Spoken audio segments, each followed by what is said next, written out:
Welcome back, I am the Watch Nerd. In this video, we're going to be reviewing an old vintage Rolex 1601 Buckley dial two-tone. So it's a very cool piece. Before I do flip you into it though, I want to keep announcing my Chanel chain giveaway. I'm going to be giving out this chain as soon as we hit 1,000 subscribers. So jumping right into it, this is a really cool piece. I don't think this is so rare that it's collectible, but we'll get into that at the end of the video. I'll talk about collectability, but this is definitely a lot less made than modern day counterparts or even the later models. So 1601, this is the same movement as this 1570, and it is the same movement as the 1680. Pretty much any watch with a date before the 3035. So any watch with a date had this movement. And this one is from 1972. This is a, as you can see, the trick with these old watches, if they're the links are round, then it's a US made bracelet. So this one is not normally, this is not JB. You will see down here, I will show you the stamp, but it says Rolex stainless steel 14K and then trim USA. I guess they were just a brand that made the bracelets for Rolex, like JB is pretty famous for, and they're on a lot of what do you call the bracelets, a lot more than this trim company, but they're basically made the same quality. The clasp, as you can see, there's a little gold crown. That's the mechanism. It's just a stamped clasp, and snap in right there. You have adjustments. I love these old type of things. I don't mind them at all, and they still work over through the years. 14 karat gold bezel, so you aren't getting 18, but I still think that's fine. And then of course the crown is 14 karat gold. The inside is what I really love about it. On some of them they have blue dials. On the two-tone versions there's a bunch of different ones. I believe there's versions where they paint it gold later on. But this is the original. This is the main one I love. The only thing really indicating that it is two-tone watch without the gold. The dial, of course, the coronet is gold, and then the hands are gold. So that's it. And of course it's tritium, but it's actually really clean patina.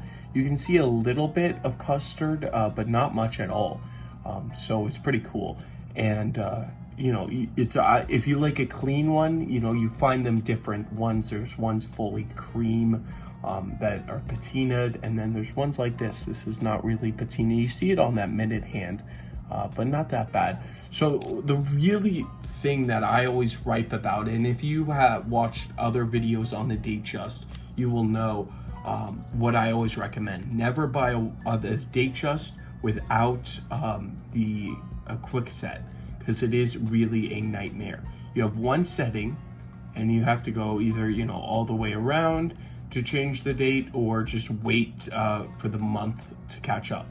That's literally the only way to do it. There I believe there isn't any trick, if I'm not mistaken. I'm not an expert with these movements, but I'm pretty sure you do have to go all the way around, and it kind of becomes a nightmare. This one though has hacking, and I forgot these movements did. I thought hacking came with quickset, but that was a feature that was before. I love hacking. Hacking is a great feature, and has manual wind, which is also a great feature. But I really, I say for convenience, if you want to watch a Datejust for everyday use, and you really love it for everyday use, yes, you can buy this, because then you won't lose the date or the time.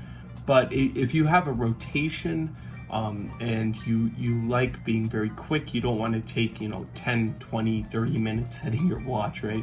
It shouldn't take that long, but you might have some issues going. If it's far away, you have to go all the way around. So I know collectors that have these old movements. They literally just go like this.